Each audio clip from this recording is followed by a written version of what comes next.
Om Namo Bhagavate Vasudevaya. Om Namo Bhagavate Vasudevaya. Om Namo Bhagavate Vasudevaya. Please repeat. Namo Brahmanya Devaya. Ramaya Kuntamedhase. Uttama Shloka Dhuryaya. Nyasta Dandar Pitanghraye. Asmat Prasada Sumukha Kalaya Kalesha. Ikshvaku Vamsha Avatirya Guror Nideshe.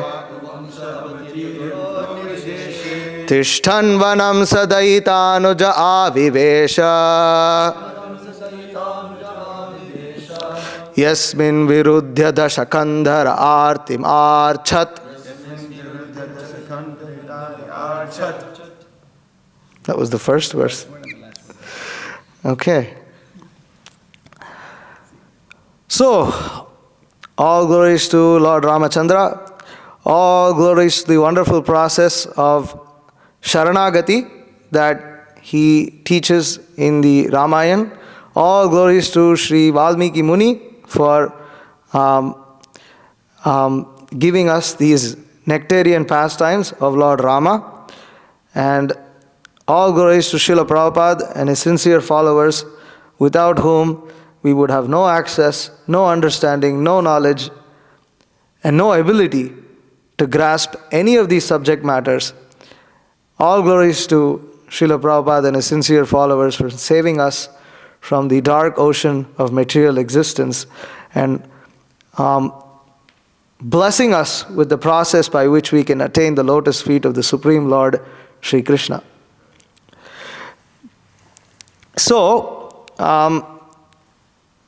continuing our discussion on Sharanagati and the other cardinal teachings of the Ramayana, we saw a couple of points yesterday and we will continue. So just to summarize what we saw yesterday, of course from the beginning, the first cardinal teaching is, what is the first cardinal teaching?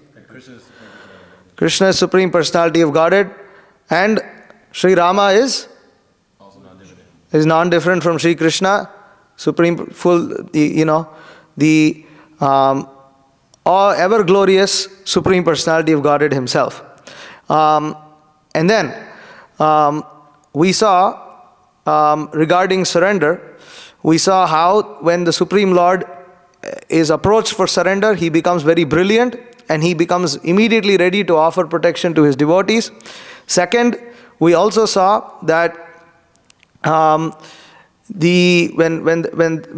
we saw that through the process of the demigod surrendering, we saw that the Supreme Lord fulfills the desire of one who surrenders to the Supreme Lord. Third, you see that even though one may be completely unqualified, if one surrenders and seeks protection from a competent person, then that competent person can also, apart from awarding surrender, they can also offer the fulfillment of one's desire. This is even though one may be unqualified. We also saw how when one surrenders to the Supreme Lord, one has to submit to the Supreme Lord's consort. One has to go through the consort of the Supreme Lord. And fifth, we saw that even though it may seem that Lord Rama did not fulfill Bharata's desire, he actually did. In fact, he managed to convince Bharata to mold his desire in accordance to his desire, which is also part of the process of surrender. And at the same time, while changing Bharata's desire, he did not neglect Bharata's desire altogether and ultimately fulfilled it. And then we also saw how just by living in the territory of the Supreme Lord considers that as surrender as well. So these were 6 things that we saw yesterday. So 7. While describing the incident of the crow who had bitten Sita Devi and at whom Lord Ram had hurled a Brahmastra, the sage shows that simply offering obeisances unto the Lord in full submission is surrender unto Him. Sapitra cha parityakta suraischa samaha rishibihi trinil lokan samparikramya tam eva sharanam gataha satam nipatitam bhumau sharanya sharanagatam vadarham api kakutstha kripaya paryapalayat. Rejected by his mother and father as well as the demigods and the great sages, Jayanta in the form of a crow went around the three worlds and finally surrendered unto Rama, the descendant of Kakutstha. The object of shelter of all, out of mercy, protected that crow that had fallen on the ground while offering him obeisances, though he deserved to be killed. Commentary. This incident will be narrated by Sita Devi to Hanuman in Canto 5. When Sita and Rama were in the forest, Indra's son Jayanta had assumed the form of a crow and bitten Sita Devi while Lord Rama was sleeping on her lap. She didn't protest and didn't want to retaliate, and so didn't want to wake up the Lord, but her blood did touch him and he woke up. The Lord turned and found the crow with its beak with blood and understood the situation. Mother Sita is the ultimate mediator between the living entities who are averse to serving his lotus feet and the Lord, and an offense to her is worse than biting the hand that feeds one. So to correct Jayanta, Lord Rama took a blade of grass and empowered it to become a Brahmastra and hurled it against Jayanta, who after seeking shelter elsewhere and being refused, finally unconditionally surrendered unto Lord Rama and Sita. And Lord Rama and Sita, there should be a full stop there. Rama forgave Jayanta. So, looking at this pastime, so this is narrated by by Sita Devi to Hanuman in order to convince Lord Rama that Hanuman actually met Sita. That because this was a pastime that was only known to between Rama and Sita. Lakshmana was not present when this pastime happened, because Lakshmana, in the mood of a servant, does not interfere when Lord Rama and Sita are enjoying conjugal pastimes of their own accord in seclusion in the forest. So this is happening in seclusion, and so this is the pastime. Hanuman replied, I appreciate your statements, which are just befitting the chaste and righteous wife of Rama.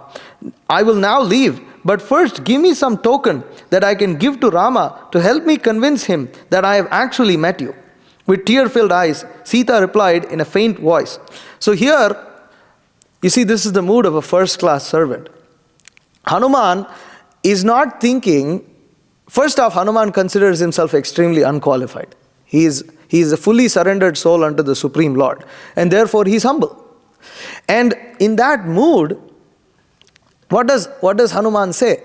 Hanuman feels that he can go up to the Supreme Lord, but how can he convince the Supreme Lord? Now the Supreme Lord has full faith in Hanuman, and Hanuman doesn't think that Supreme Lord doesn't have faith in him. But then why does he think that how can I convince Lord Ram? Rama is already going to be convinced by Hanuman's words, right? We have we see this in multiple places. I mean, already in several times before this, Rama glorifies Hanuman for his servitude, for his attitude. In fact, the very first instance that Lord Rama sees Hanuman, he immediately understands that this is a very qualified person, just by the way he's speaking, the way he's carrying himself, and all that. So Rama is not going to doubt Hanuman's word. Yet the first-class servant, what is the servant's duty? Please the master. To please the master. And the servant does not think that there is a limit onto how much he can please the spiritual master. Not spiritual master, please the master. So there is no limit. There is no limit to the joy that one can give. And the servant is always eager to come up with different means and ways to think, how can I give more pleasure to my master? The master asks him one thing. If the servant does that, he's a good servant, but he has only done what he has been asked to do. That is a second-class servant. A first-class servant is a servant who goes above and beyond, out of a desire, selfless desire to please his master. So here, Hanuman is thinking, how can I make Rama feel so reassured? How can I give him pleasure? How can I increase his remembrance of Sita? Because that's what is happening. When the more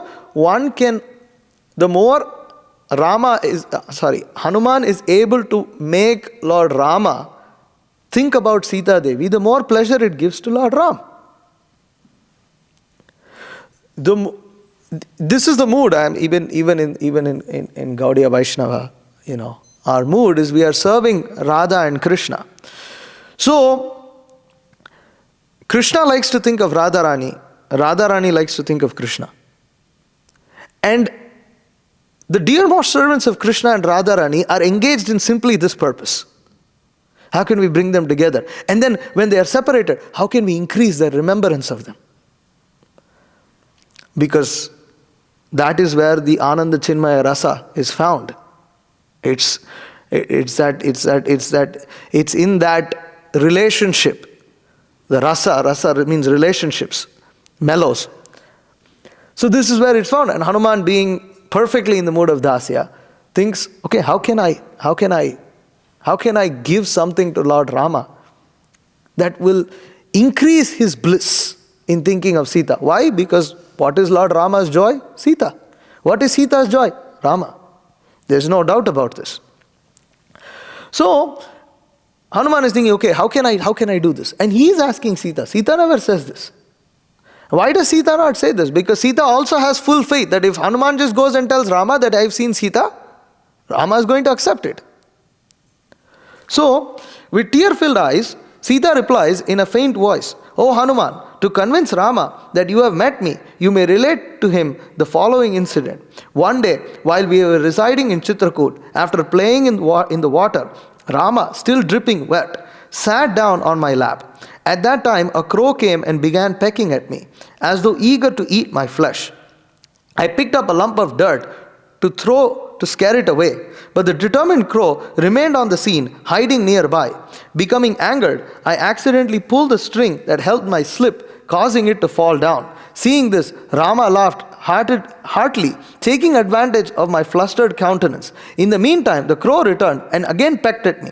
I took shelter of Rama by sitting on his lap, and he comforted me, wiping the tears from my eyes. Feeling exhausted, I soon fell asleep in Rama's arms, and he too dozed off. Taking advantage of this opportunity, the crow suddenly swooped down and clawed at my breasts. This awakened Rama, who felt drops of my blood falling on him.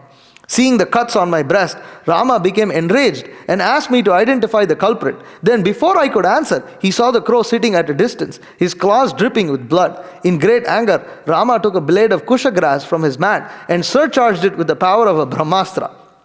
As the straw burst into flames, Rama hurled it at the crow. And then as the bird flew up in the sky, the kusha grass weapon followed it. This crow, however, was the son of Indra, and while being chased by the brahmastra, he tried to obtain shelter all over the universe, but even his father was powerless to help him.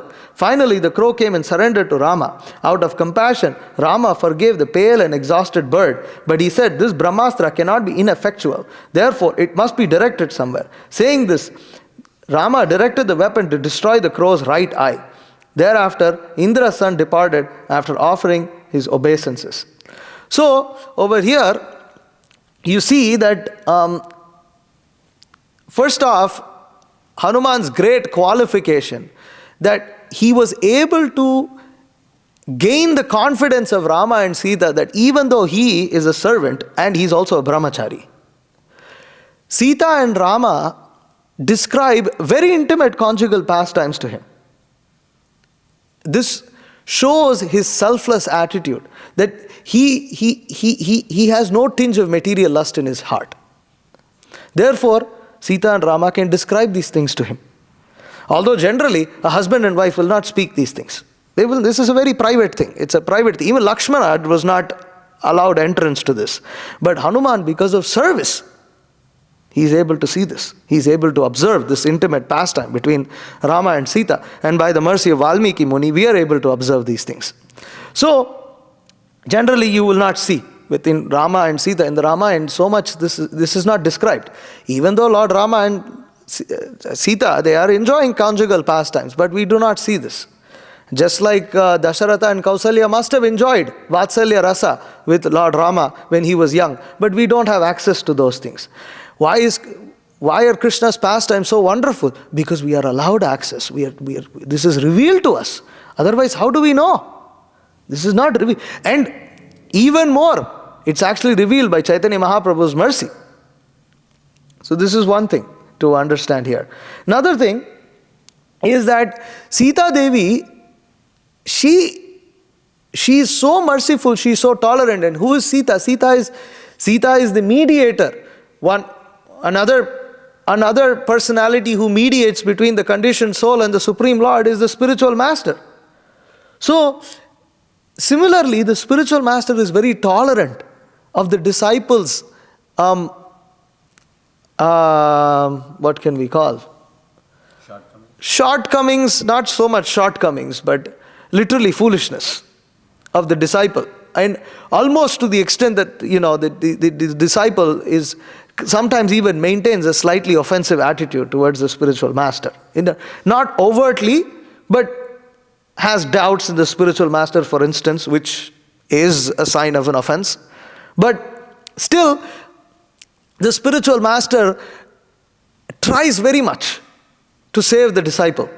He doesn't reject the disciple at the very instance of the very first sign of any slightly even offensive mentality. For instance, offending one's God siblings or offending other devotees is also in one sense an offense to the spiritual master, because the spiritual master's parishad, the spiritual master's associates, consists of his disciples as well. And to maintain an offensive attitude towards those disciples is also an offense to the spiritual master. Yet the spiritual master tries to correct that disciple, tries to be tolerant to that disciple. So here you see how Sita Devi is being tolerant, even to the extent of being embarrassed by that crow. This crow is coming and trying to do some nonsense. And Sita Devi, while trying to shoo that crow away, her slip falls, which is a very embarrassing thing. And she feels very embarrassed that my, slip fell, and Rama laughs, seeing this. Which means sometimes the spiritual master is put into embarrassment by his disciples. He gives some instructions, the disciple does some stupid thing and flips it the other way, and it becomes a little bit of an embarrassment for the spiritual master. But still the spiritual master doesn't reject such a disciple. He's tolerant.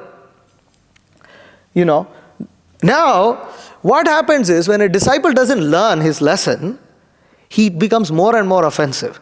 Just as this crow, Jayanta, is becoming more and more offensive. And what does that crow do? Now, he becomes so puffed up that he literally directly hurts the spiritual master.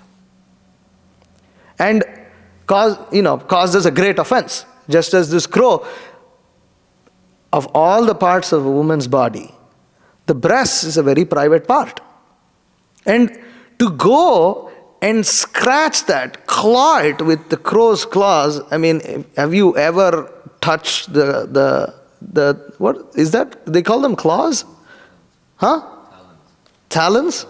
Okay. So the feet of birds are their talons. So if you'll see that it has very sharp nails. If you've ever tried to hold a bird in a zoo or something, like in your hand or something, you'll see it's not a very nice thing. Like, at least the feeling when it holds your hand is it's not very nice, and then you kind of get used to it. But it's very sharp.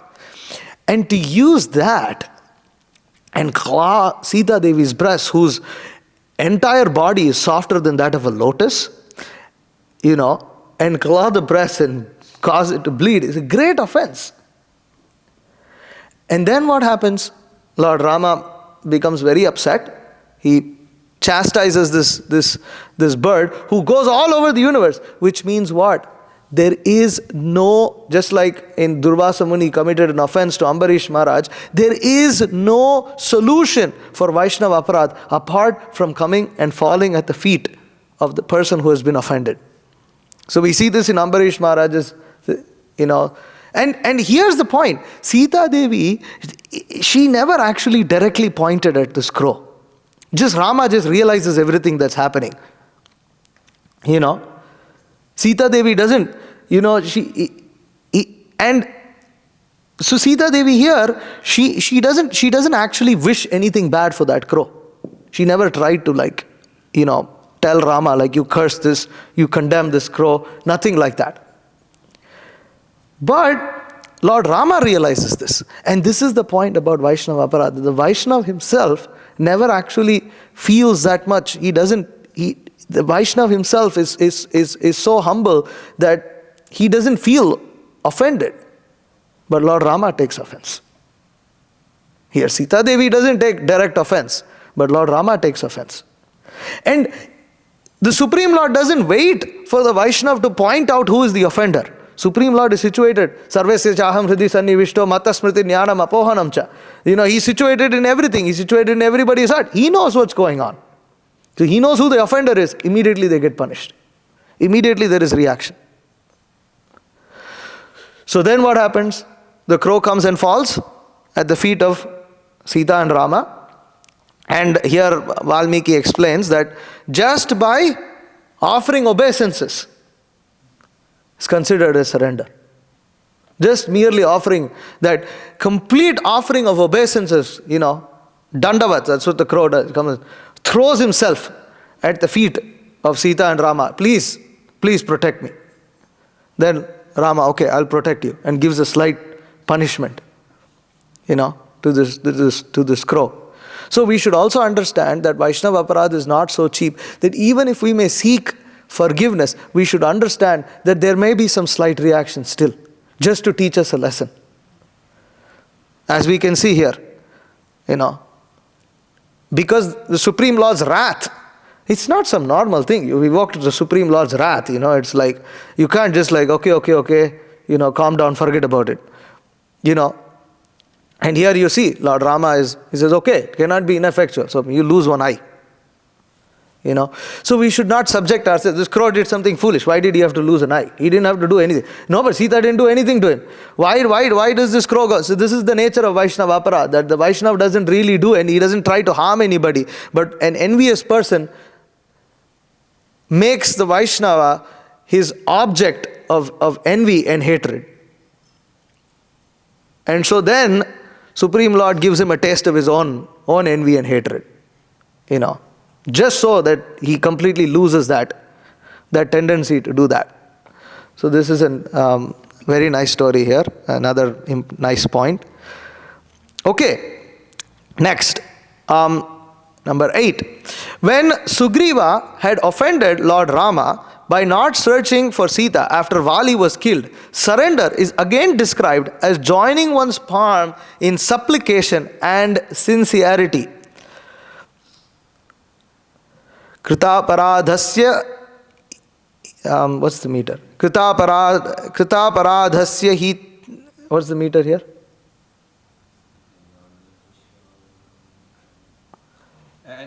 Kritaparadhasya hi. It's just like Kritaparadhasya hi. Okay, anyways, I'll just recite it. Kritaparadhasya hi te nanyat pashyami aham kshamam. Antarenanjalim bhadva Lakshmanasya prasadanat. Hanuman to Sugriva, indeed, I do not see any way for you to atone for your offense unto Lord Rama except by joining your palms in supplication and seeking Lakshmana's forgiveness and favor. So what's happening over here? Right? It's a very nice pastime. It's a very beautiful pastime here. So, okay.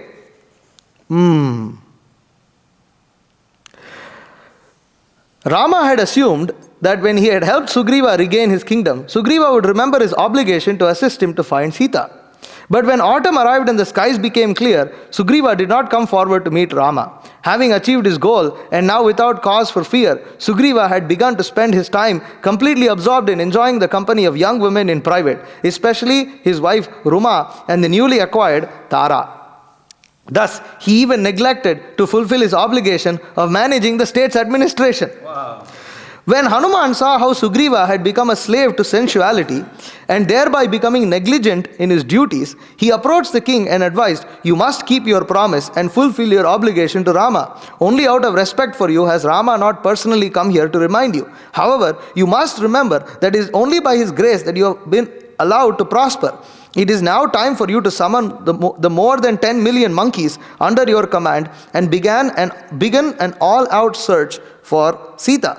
Hanuman's speech momentarily brought Sugriva back to his senses. Sugriva then called Nila and ordered, "Let my proclamation be broadcast to all the monkey warriors. All must proceed here for duty within 15 days or else face the death sentence." Giving this command, Sugriva returned to his inner apartments. So what's happening over here? Sugriva is displaying the pastime of being a soul who had surrendered to Lord Rama, right? Who had surrendered to the Supreme Personality of Godhead. Having surrendered to the Supreme Personality of Godhead, Supreme Personality of Godhead offers him, what happens when you surrender? All your desires are fulfilled. All your desires are fulfilled. And one achieves protection. So Sugriva's desire to regain the kingdom was fulfilled. And he also was offered protection by Lord Rama. Now, as exhibiting the pastime of being a conditioned soul, Sugriva acts like a soul. So now my desires are fulfilled. I am protected. Now it's time to enjoy. So he just forgets about everything else. Just happily enjoy. So this is. So sometimes you see when we come into Krishna consciousness, Krishna provides us with nice devotee association, nice prasadam, wonderful spiritual master, so much nice opportunity to perform service. Everything is given to us. All our needs are taken care, including international flight tickets, and everything is taken care. So, but then, and we drive these expensive vehicles. We are given above and beyond what we would have in our material life. Living in a palace. But then we tend to become familiar. We tend to become negligent. Why? Because now there is nothing to fear anymore. So when we are all humble, we are all like scared, and we all do our service very nicely. But now the fear has been removed. Now immediately, all the desires crop up, and he has nothing to fear about. So he exhibits all his anarthas in the full degraded. I don't want to say opulence, but it's like flaunt all your anarthas, talk all sorts of nonsense, whatever nonsense come to your mouth to talk. Don't mind about hurting somebody this way, that way, or just like you have certain duties, you're given certain responsibilities, you don't care, you drive you don't care to maintain vehicles. For instance, Krishna's vehicle is Krishna's property, the temple is Krishna's property. So we take all this for granted. We take everything for granted, and then we become like this. So then sometimes some devotee comes, tells us, "Prabhuji, you're becoming too puffed up. Be cautious. This is not good. It will affect your spiritual." Okay. Then, for a few days he does something normal, then forgets about everything again. So that's what's happening with Sugriva. He's seeing exact same thing. Okay. So let's see what happens. So then, one day Rama decided, now that autumn has arrived, The ground is dry and firm, and the air crisp and cool. This is the perfect time to initiate a military campaign. Unfortunately, Sugriva is not to be seen. It appears that he has forgotten all sense of duty, being fully absorbed in the pleasure of the association of women. Therefore, Lakshmana, I want you to go to Kishkinda and admonish Sugriva in my name, saying, O king of the monkeys, one who acts like you is the most vile of persons. I am astonished that you are not afraid of neglecting Rama, the slayer of your elder brother. I hereby warn you that if you neglect your promise to help Rama find Sita, then he will personally come to Kishkinda and kill you along with all your relatives. When Rama exhibited this anger, born of intense transcendental frustration, Lakshmana also became incited with rage. Yeah, let's do it, man. Picking up his bow, Lakshmana declared, if that rascal Sugriva does not jump to execute your command, then I should kill him myself this very day. So, as Lakshmana quickly departed, Rama tried to restrain his brother's anger. First preached to Sugriva in a conciliatory tone, for I am sure that will be enough to bring him to his senses, Rama said. So, here, multiple things are again seen in this pastime. It's just so much nectar. So, you see, first off, the Supreme Lord never forgets the duty of a devotee. Supreme Lord and Spiritual Master never forgets what are the duties. Supreme Lord and Spiritual Master never forgets the instructions that they have been given. It's not like, they forget about it. Like when we are kids, parents tell us to do something, we don't do it. We also hope that they forgot about it. But that doesn't happen with Spiritual Master and Krishna. Right? They tell you to do something, they will never forget about it. We as conditioned souls, we tend to forget about things. Spiritual Master and Krishna never forgets. Okay? So that's one thing. So that note is always there. Okay? They may act as if things are not, just like Rama is acting. He's just sitting, peacefully in a cave, and he's just waiting for Sugriva to come, waiting. Sugriva is thinking, I forgot, Rama also forgot.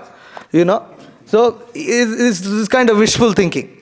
So that's one thing. Second thing is that sometimes, so you can see, Rama himself is saying, he's saying here that I want you to go to Kishkinda, admonish Sugriva in my name, saying, O king of the monkeys, one who acts like you is the most vile of persons. I am astonished that you are not afraid of neglecting Rama, the slayer of your elder brother. So Rama in one sense is glorifying himself. And here Rama is using very, very harsh words. He's using very heavy words. He's saying, you're the most vile of persons. If you neglect your promise, I will personally come and kill you along with all your relatives. So, Spiritual Master and Krishna use very heavy words to correct the disciple. Very heavy words. Muda Naradama, and all these Maya Apahritanyana, heavy things. Even just Krishna when he chastises Arjuna in the beginning. Klaibyam asmagam of partha, naitvatyai upapadyate, kshudram hridaya dorbalyam, tyaktotishta parantapa. What are you talking like a eunuch, What are you talking like a eunuch? You're no pandita, you're talking like a pandita, but you're no pandit. You're talking like a fool. So, Spiritual Master and Krishna use heavy words. But then you can see they're using heavy words. Rama is using this very heavy word. He's saying, I'm going to kill you. But then, and then Lakshmana is like, okay, the time I'll just go kill him. That's all. So that's why Lakshmana is in that anger. Then Rama says, no, wait. Actually, I'm saying that I'll kill him. But actually, I won't need to kill him and I don't intend to kill him. Why? Because he's my servant. He's surrendered soul. I have to protect him. So he surrendered unto me. He's a big fool, but he's still surrendered unto me. He has forgotten his duty. I'll use a very heavy language, but I don't intend to reject him. I don't intend to actually kill him. You just speak this heavy language, he'll come to his senses. So this is how, you see, it's amazing, isn't it? And so then, but we have to understand that while the Supreme Lord or the Spiritual Master may feel this kind of anger and they may feel a little restrained, their servants take the anger to the next level. That's also the nature of a servant. Rama is exhibiting anger, Lakshmana takes it one step higher. Because that's the mood of a servant. The servant has to, spiritual master gives, so if the master gives an instruction, the first class disciple or servant receives that instruction and amplifies it. It's not that he just takes that instruction, just fulfills it as it is. He amplifies it and thinks, how can I serve this better? How can this instruction, this is called vichar. He thinks more. Okay, this is the instruction. The seed has been given. Now how can I grow this instruction and fulfill it to every extent possible? In all different aspects, in all different perspectives, he fulfills that instruction. That is servant. So Lakshmana takes that, amplifies it. And that's what it is saying. When Lakshmana also became incited with rage, so he becomes incited. And so then what happens? In a mood of great indignation, Lakshmana entered Kishkinda, a beautiful city built within a large cave. He rushed like a mad elephant towards Sugriva's palace. Lakshmana knocked down the trees that stood in his path. When many fierce monkeys guarded the palace entrance, saw Lakshmana approach, his lips trembling in rage, they began gathering weapons by uprooting large trees and tearing down mountain peaks. When Lakshmana saw the monkey guards arming themselves in this way, he became so ferocious that the monkey guards became panic-stricken and fearfully ran away. Sugriva's ministers rushed to Sugriva to inform him of Lakshmana's arrival in such an angry mood. Sugriva, however, was fully absorbed in sexual activities with Tara and did not pay much heed to his ministers. As the ministers ordered the monkeys to arm themselves in preparation for battle, the enraged Lakshmana met Angada and told him to inform Sugriva of his arrival. At that, Angada went to Sugriva's chamber and, clasping his uncle's feet, informed him of Lakshmana's presence. However, Sugriva had fallen asleep in a drunken state and failed to rise. So here, so you see how Lakshmana is amplifying the instruction that he got from Rama. Rama didn't tell Lakshmana, you cut a few trees down there and display a form that's as fierce as Rudra at the time of the at the time of the devastation, universal devastation. Nothing like that. He doesn't. But this is when the servant meditates upon the instruction of the master, he gets the empowerment to fulfill that instruction. And he becomes endowed with qualities that are required for the fulfillment of that instruction. So here, and then you see here, these monkeys are ready to start a battle with Lakshmana, but Lakshmana remembers instruction of Rama. No, they don't want to start an all-out war here. So what he does, he exhibits something and he scares the monkeys away. Rama doesn't instruct. See, that's a good servant. He is not instructed in all the details. One who is desirous to do something, Krishna gives indulgence. What is that? No, what is that? No. That Krishna gives intelligence from within the heart. Tesham evanu kampartam aham ajnana jamtamaha nashayami atma bhavasto jnana deepena bhashvata. So then what happens? All these monkeys, the ministers go, they don't do anything. Then Lakshmana thinks, okay, listen, I have to call Angada. Angada is the fellow to call. Again, Rama doesn't give these instructions to Lakshmana. Lakshmana thinks, and then he executes. And he says, Angada, see, Angada is the right person. See what, he goes and clasps the feet. But still Sugriva, anyways. However, Sugriva has fallen in a drunken state and failed to rise. Only when numerous monkeys began to clamor loudly around Sugriva did he finally arise. Out of fear of Lakshmana, Sugriva came to his senses. As Sugriva opened his bloodshot eyes, his ministers informed him, Lakshmana is now waiting for you outside the palace gates in a highly agitated state. We urge you to go out immediately, offer your obeisances, and submit to him. Pray this will appease his anger. Having finally realized the gravity of the situation, Sugriva hastily arose from his bed, wondering why Lakshmana would be angry with him. He's so drunk that he's wondering, why is Lakshmana angry with me? Just see the conditioned soul. He is completely foolish. And he says, why is he angry? After neglecting and doing all kinds of nonsense, he still thinks because it's the state of this. And Sugriva is intoxicated, but a conditioned soul is intoxicated by pride. And when this pride takes over, he becomes negligent. And in that negligence, he normalizes that negligence. In his intelligence, well, you see, I'm so busy, I'm so great, I'm doing this, I'm doing that, I am, this and that, and, some stupid damn excuse. He keeps giving some excuses. But when will all these excuses fly out of the window? When he sees the wrath of the spiritual master, okay, all these excuses are fine. So sometimes, that whip has to get cracked. And when that whip gets cracked, the devotee comes to his senses. So Krishna sometimes cracks that whip, gives one on the back, and then he goes, okay, sometimes it's required. It's just because he is doing something stupid. The devotee fails to understand that the activities that he is performing is not going to give him happiness.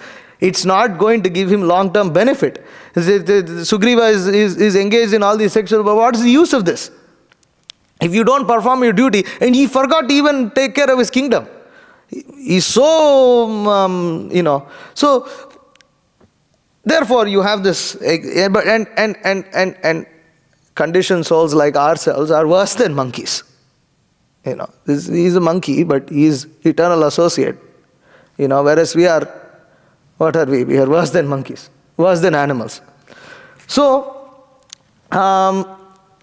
Hanuman then reminded Sugriva, O king, due to being absorbed in sense gratification, you have not even noticed how the time has passed. Autumn has long since arrived, yet you have neglected to fulfill your promise to help Rama in his search for Sita. Lakshmana has now come here to remind you. I suggest you approach him with folded hands, so you're seeing right there, and hope that you may somehow appease him. On Sugriva's order, Angada escorted Lakshmana to the palace. All the monkeys who had previously taken up weapons now stood with folded hands to greet Lakshmana. When Lakshmana came to the inner apartments of Sugriva's palace, he could hear the voices of women singing to the accompaniment of musical instruments mixed with the jingling sound of their ornaments. Indeed, upon seeing all the young and beautiful women, Lakshmana became somewhat ashamed due to his vow to shun the company of others' wives. Although he restrained himself from entering, Lakshmana announced his arrival by twanging his mighty bow. Sugriva trembled upon hearing that sound and told Tara, I wonder why Lakshmana is angry. I think it would be better for you to go out first and try to appease him. Oh my God. So then, here you can see that Hanuman does not try to follow some empathy, sympathy, and all this kind of crap with Sugriva. Sugriva is filled with fear, but there is no empathy, sympathy, whatever other kind of, what is that? Some hearing. Empathetic hearing. Empathetic hearing. There is no empathetic hearing. The one who has to hear is Sugriva, not Hanuman. So Hanuman tells Sugriva directly on his face that, listen, you're doing something stupid. And you've done something stupid. Now, in spite of that, you can see Sugriva. He's so intoxicated with arrogance and pride that he still seems to act like he's clueless about what's going on. He's been informed multiple times already so far. So actually Sugriva is exhibiting little insincerity. That's what it is. What? So, but at the same time, Sugriva also, and you can see what lengths devotees take to come and save a devotee, another devotee. Devotees or representatives of the spiritual master, they come. Lakshmana is embarrassed to come into the inner quarters of Sugriva's. Sugriva has to come outside and meet Lakshmana. This rascal Sugriva is calling Lakshmana inside. He has to go outside and meet. You will call them into your bedroom, where you're still in the middle of your sexual affairs. And he calls Lakshmana into that. But still Lakshmana, he comes because, he understands that Rama wants to save Sugriva. That's all. Even though Lakshmana may think the Sugriva is deserved to be killed. I want to crush him to pulp. That might be Lakshmana's personal opinion about something. But Lakshmana, being a dutiful servant, and okay, this is what Rama wants. I'll go to any extent, even if it's embarrassing to me, I'll do it. This is This is the actual mood of a servant, of a devotee to the Supreme Lord. He doesn't have amanina manadena kirtaniya sadahari. He has no personal pride. It's not like, oh, this is too low class for me, this is too this for me, that for me, nothing. No, so he has no inhibition. So, and then, so then Tara comes before Lakshmana, her dress loosened and her eyes rolled from intoxication. Lakshmana's anger subsided. He humbly looked downward toward her feet out of respect. Tara then inquired, my dear prince, why are you so angry with Sugriva? Lakshmana sharply replied, your husband has neglected his obligation to Rama, preferring instead to pass his days in his inner apartment dallying with women. Tara then pleaded to Lakshmana, you must forgive Sugriva, for he has lost his good intelligence under the sway of lust. Even great rishis sometimes hanker for sense gratification. What to speak of a fickle-minded monkey? Please do not think that Sugriva has forgotten his obligation to Rama. He has already called for millions of monkeys to assemble here to begin the search for Sita. Please come in and talk to Sugriva yourself. So now another thing you see here. If one is in the company of good devotees, then devotees take compassion upon that conditioned soul. Okay, you've done something so stupid, so foolish. Let me try and go and talk on your behalf. And then tries to go and talk to Krishna and the spiritual master. Okay, please, it's okay. He's actually, he's a little stupid fellow. What to do? What to expect, foolish fellow. He just dropped out of material life yesterday. What can we expect? Like, please, let's give him another chance. Please give him another chance. And because he somehow has befriended other devotees who haven't given up their duties, then when such a devotee approaches Krishna or the spiritual master, then the spiritual, okay, you have not given up your duty. You have not given up your devotional attitude, and you are requesting something. So then they evoke that compassion from Krishna or the spiritual master. So this is why it's so important to have good devotee association. Because it's not that, see, neophyte devotee, he only thinks Guru, Krishna and myself, that's all. He doesn't think of other association around him. And maybe he might extend it to some very senior devotees. But there is, within our equals, and forget equals, even amongst some juniors, there may be very sincere devotees. And one should not think that they are all insignificant. All these devotees are capable of saving our lives. And we don't know when we will become stupid and foolish. But if we maintain friendship, if we maintain good relationships with these other devotees, then when we are in need, they may be able to help us. Just as Tara has helped Sugriva. She somehow pacified Lakshmana a little bit before he approached Sugriva.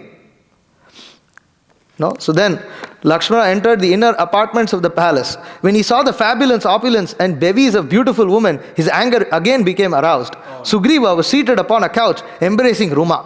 Still Sugriva is stupid. However, upon seeing Lakshmana enter, he hurriedly stood up with folded hands, as did all the ladies present. Lakshmana then chastised Sugriva. You have simply made empty promises, proving yourself to be a false friend. Therefore, you are most abominable. One who receives help from a sincere friend and does not repay that service is considered hard-hearted and must be killed. Indeed, once when Lord Brahma saw such an ungrateful person, he exclaimed, the means of atonement has been prescribed for a killer of a cow, a drunkard, a thief, or for one who has broken a sacred vow. But there is no expiation for an ungrateful soul. I warn you, Sugriva, if you do not begin helping Rama immediately, you will meet your Vali in the abode of Yamaraj this very day. That's a good one. So, here we see that even though a conditioned soul might be repentful and actually send some other devotees to go and plead on his behalf, his case on his behalf, still he is still attached, and so you see that Sugriva, after all this, he is still embracing, Ruma on his throne or whatever, in his seat or some couch, not throne, is in this bed, and But then still, at least when he sees Lakshmana, he remembers his duty and he comes with supplicated hands. And then, now Lakshmana speaks all these heavy words. What does Sugriva not do? Talk back. He doesn't talk back. He doesn't say, oh, no, this, that. He doesn't say that. He accepts it because he understands his fault. At least he shuts his mouth. And that's actually pleasing. That's a sign of surrender. You don't talk back. You keep coming, giving justification, will only increase the anger. Now, you've done something foolish, just accept it.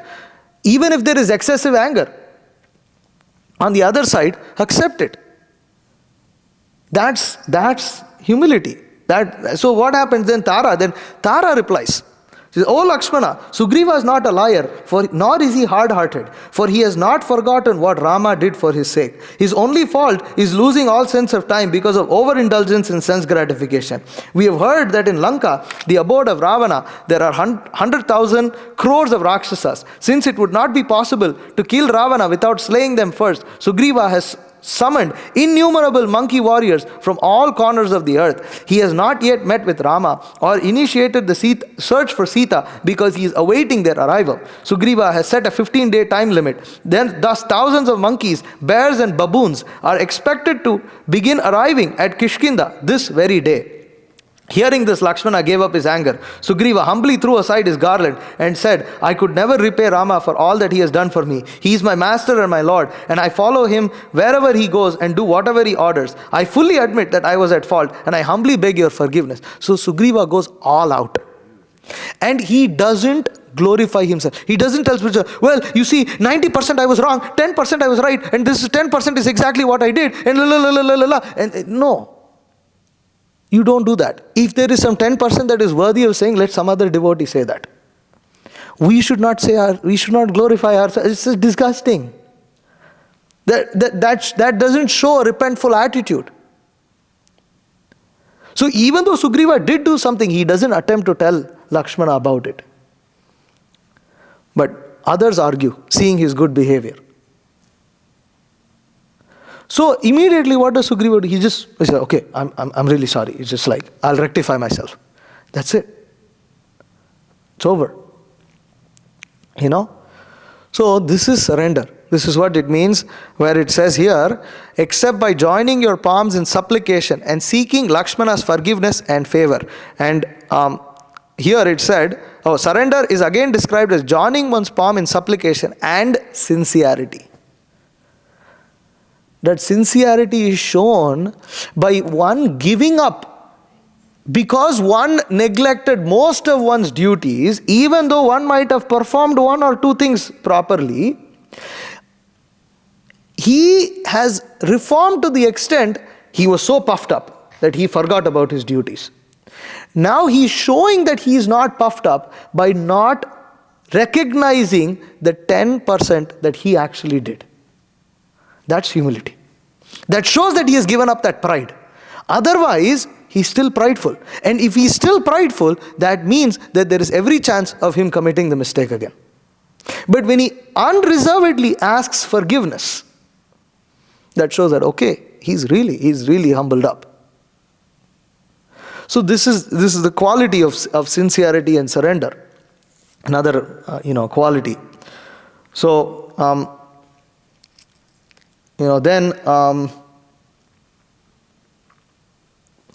thereafter, as Lakshmana and Sugriva, so what happens is, then within the same hour, millions of monkeys begin pouring into Kishkinda. After presenting themselves to Sugriva, the monkeys were dismissed. Then Lakshmana again requested Sugriva to go and meet with Rama. Thus Sugriva had a palanquin brought forth, and he and Lakshmana were carried to Rama's dwelling, accompanied by innumerable monkeys. Thereafter, as Lakshmana and Sugriva stood before Rama with folded hands, Rama gazed upon the armies of monkeys with great pleasure. Sugriva then fell flat before Rama, submitting himself as a fully surrendered soul at his lotus feet. Rama then mercifully lifted up Sugriva and embraced him without any trace of resentment for Sugriva's past negligence. This is quality of the Supreme Lord and spiritual master. that when one is actually repentful, they are so merciful. They completely have no resentment for what was done in the past. They are not like conditioned souls who hold it in their hearts. They're not like that. This is the great compassion of Krishna and his devotees. They don't hold it. We may hold things in our heart. We may be so stupid that we may hold things against devotees. We may hold something against Krishna. Krishna does not hold. The moment a devotee sincerely surrenders unto him, immediately he has nothing. He doesn't hold anything. And immediately he embraces, lifts up Sugriva and embraces him. And then, Rama instructs Sugriva a little bit. And he says, a king should understand the proper times for dharma, artha and kama, and then enjoy life accordingly. When a king gives up with the Vedic regulations, being overly attached to sense gratification, thus indulging himself irregularly, he is considered fallen. My dear Sugriva, now it is time for you to endeavor to find Sita as you have already vowed. Sugriva replied, my dear Rama, please rest assured, I am eager to help you, as are all the monkeys who have assembled here. Rama again embraces Sugriva, reaffirming their friendship. So this is another, a wonderful way in which these pastimes are described, and the aspect of surrender is being shown in so many different ways here. That's why Ramayana is suggestive. You can see this is all just in the pastime, but Acharyas pull these out for us. They churn it, just like an expert, housewife. It churns the butter out of the yogurt and then turns it into ghee. By looking at yogurt, you will never understand that there is butter and ghee inside it. We have no capacity to understand that. We are conditioned souls. We don't have capacity. We look at yogurt, it's yogurt, that's all. Yogurt is still pretty wonderful. It's wonderful. Just Ramayana by itself is wonderful. But when the acharyas churn it, as Sri Govindaraja is doing here, churning it, you get butter. And then that butter is transformed into ghee, and this wonderful thing has come from yogurt. This is so wonderful. Where did this thing come from? You look at ghee and you look at yogurt. They're so different to each other. But that ghee has come from that yogurt. So in this way, these aspects of surrender are being churned out by our acharyas. We are moving so slowly on this thing. But anyways, there's so much more in these cardinal teachings, So anyways, it's 8:46, so we'll stop here. Any questions or comments? Still not fixed. Hare Krishna. Still not fixed. The thing hasn't arrived yet. So this camera also has to get turned. He needs a mic for that? Is there like a separate DJI? There should be another one. Tech team. Weapon tech team. Okay. Huh? There you go. So I'd like to speak on behalf of all the devotees here. You have to speak loudly on the behalf of all the devotees. I'd like to speak on behalf of all the devotees here that you finish the whole session and then we can go on with the regular schedule. Oh my God, no. I know. We'll think about it. I think we already thought about it. Okay. So I think since we've concluded that that's what's going to happen, I was thinking, one thing, I was listening to a lecture Maharaj gave, just yesterday. It's about yajna, and there's all these different things. Sankirtan yajna, the most sublime and pleasing yajna. And in that, one of the acharyas translates yajna as offering obeisances. And says, for offering obeisances, with all the eight parts of your body touching the floor to the Lord, is actually the best yajna. Because everything is there in that. It's the process of Sharanagati. Yeah. You heard that? I heard that lecture. In that lecture also Maharaj explains how Jnana Yajna is higher than Dravya Yajna. Yeah. And in that lecture. And then I was thinking that just like, so Dravya Yajna, one is offering articles and this, but Jnana Yajna, understanding why you're doing that and what is the purpose of doing it is higher. So similarly, performing devotional service mechanically is okay, and it yields some results. But when one performs it with full consciousness as to why one is doing it, then that's a better yajna. And I was also thinking that, this book distribution where one is giving this knowledge to others, it's yajna, and not only is one giving that knowledge to others, if one performs that Sankirtan Yajna in full knowledge of why one is giving it to others, what is the great benefit of doing this, how pleasing it is to our acharyas and how benefited the spirit souls are, then that Yajna becomes, it's higher. Yeah. So. And I was thinking, there's this thing when Rama and Sugriva shook hands. Simultaneously, the left eye, the left arm, and the left thigh of Ravana. Of Ravana, Vali, and Sita twitched. Okay. And so for the women, it's auspicious if the left eye, left arm, and left thigh twitch. But for the for the men, it's very inauspicious when that happens. So all these three happened simultaneously at the same time when Rama and Sugriva shook hands. And another thing is that it's the good fortune of Sugriva to have Hanuman as his friend, because Hanuman is the one who actually advised him, and he just in time actually that if you don't do this now, great danger is going to befall you. And how Lakshmana amplified Rama's instruction. Srila Prabhupada also got the instruction from his spiritual master to just preach in the English language and just produce books. So Prabhupada produced Bhagavad Gita, Nectar of Devotion, and teachings a lot. That could have been it. But Prabhupada continued exemplifying and amplifying that instruction until the time that he disappeared from our mortal vision. Yeah. It's a very good example. He amplified that instruction to the max. Yeah. And then his disciples are amplifying it even more. Yeah. So, it's amazing. I was just thinking that. You're amplifying it by distributing so many Bhagavad. Really? Yeah. Wow. Amazing. Anybody else? Hare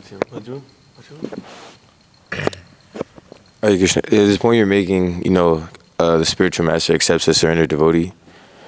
So if a devotee or disciple, he keeps messing up, but then he keeps on surrendering, it almost seems like it becomes offensive.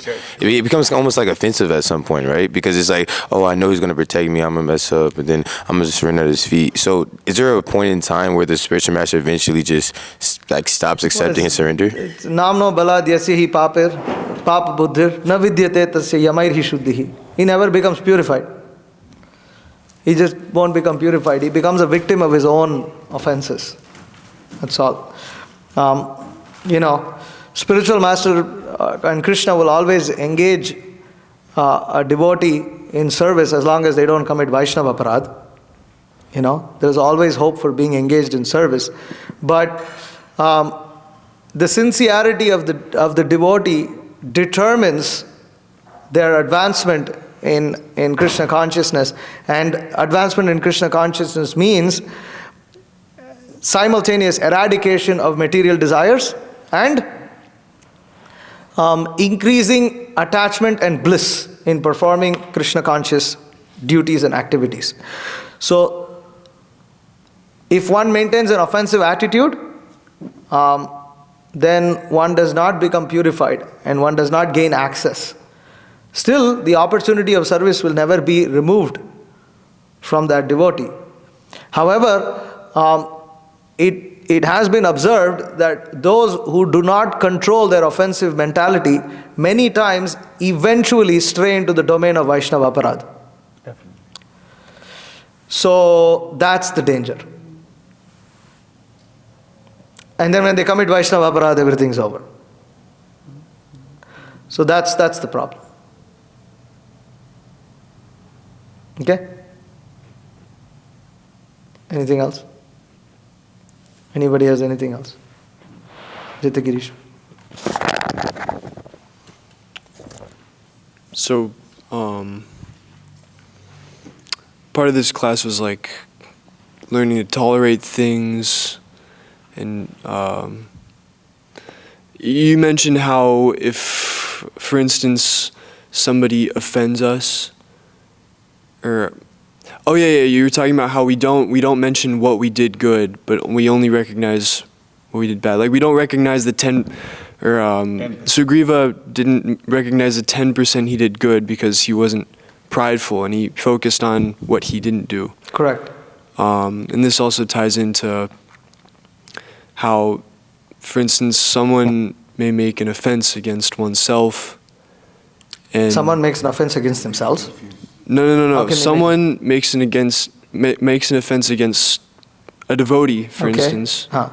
and the devotee he shouldn't, he shouldn't retaliate, right? I mean, he should Okay. just tolerate it. Is there any? And you're saying how other devotees maybe can chime in and protect that devotee, but the devotee should sort of like not retaliate and not really protect himself, but should just tolerate. Yeah, if they're not in an instructing position. Mm-hmm. If they're in an instructing position, it might be their duty to point it out. But that also depends on the offender, because sometimes the offender is so far gone that there's no point even talking about it. And then you just talking about it just, makes the problem worse. So you just tolerate. And then, other devotees try to chime in. Sometimes even that doesn't work. Eventually that devotee will, Krishna will remove them from from devotee association. This is what we've seen. Yeah.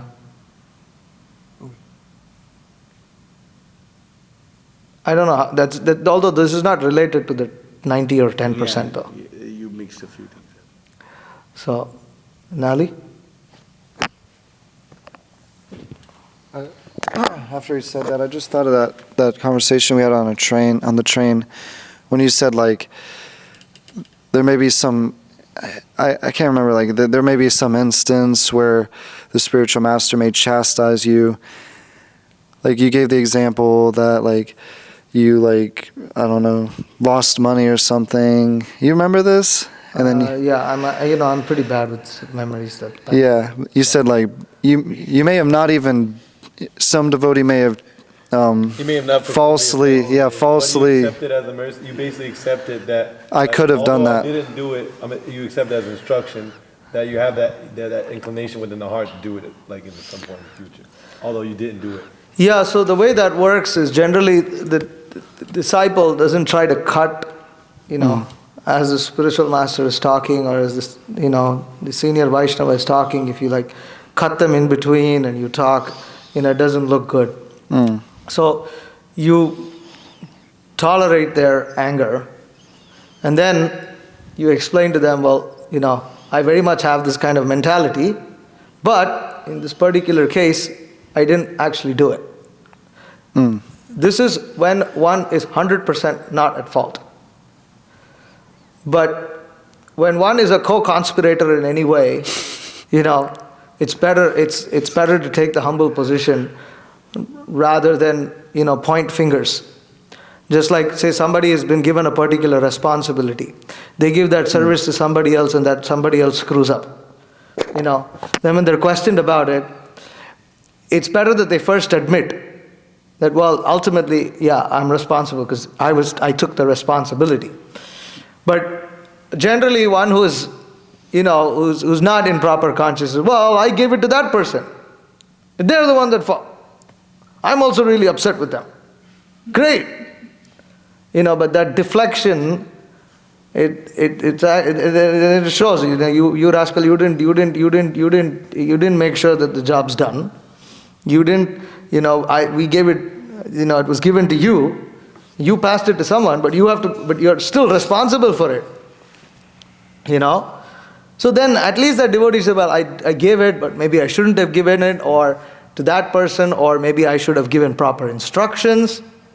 One has to admit, take that position. One has to first recognize one's own faults. Otherwise it doesn't look very good.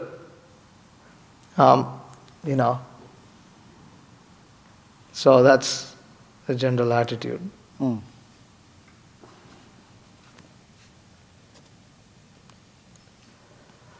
Okay.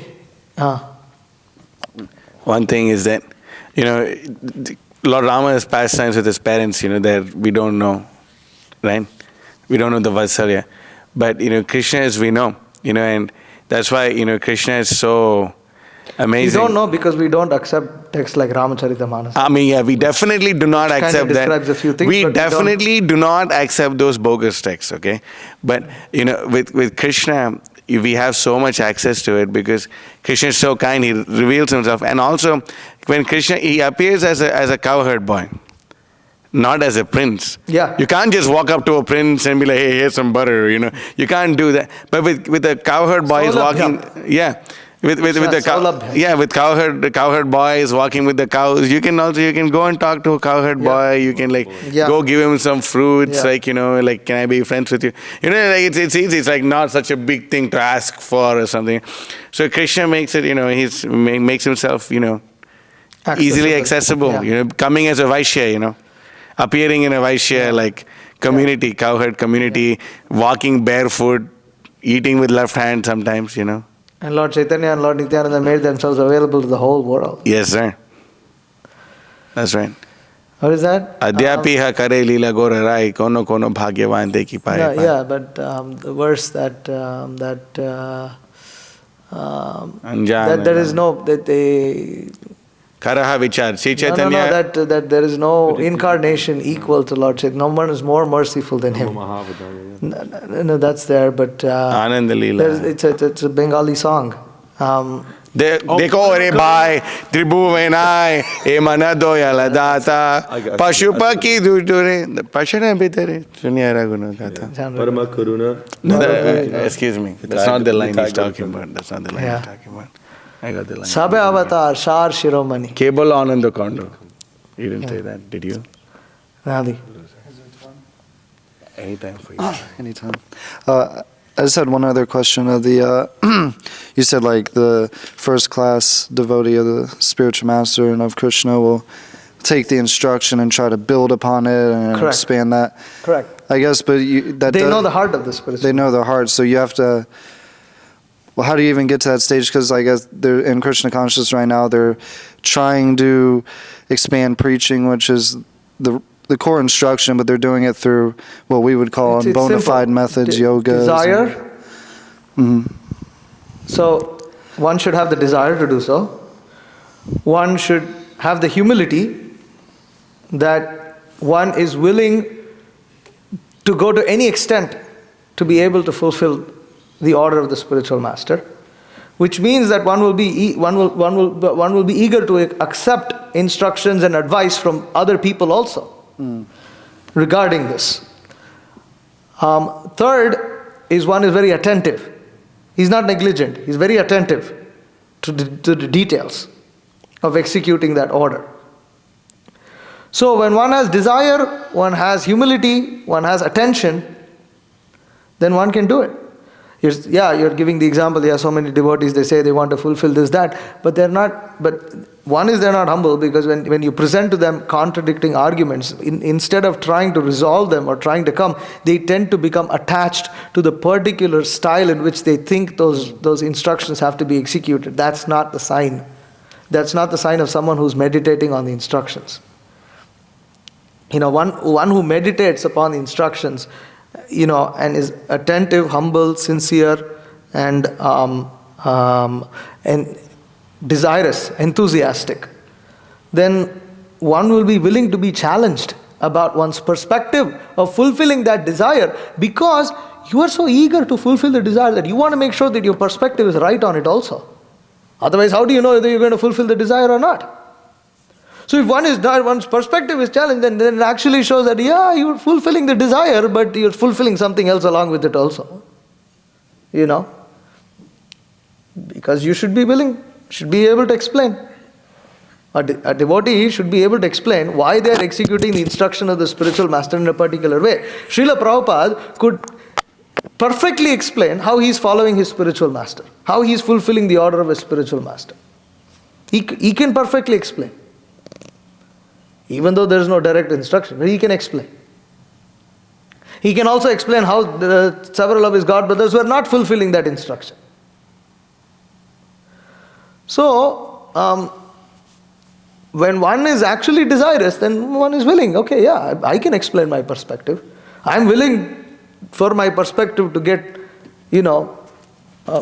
put in the arena of debate, in front of the other senior qualified Vaishnavas. They can ask and we can talk. But that is because only a devotee who has no material desire can actually fulfill the order of Krishna. So, what does it mean to not have no material desire? Then what about us? At least one should overtly not try to, one should do everything possible to try to avoid fulfilling material desires. One should try, okay, this is coming from my conditioning. No, okay, how do you know this is not coming from your conditioning? Well, let's talk about it. No, I don't want to talk about it. Then it's not, I hope that helps. Definitely. Yeah. Okay, Matajis, anything? No. All right. Hare Krishna. Hare Krishna. Shri Ramayana ki jai, Shri Valmiki Muni ki jai, Shri Govinda Raja ki jai, Srila Prabhupada ki jai, Vancha kalpatrubhyascha kripa sindhubhyo vacha patitanam bhavanebhyo vaishnavebhyo namo namaha.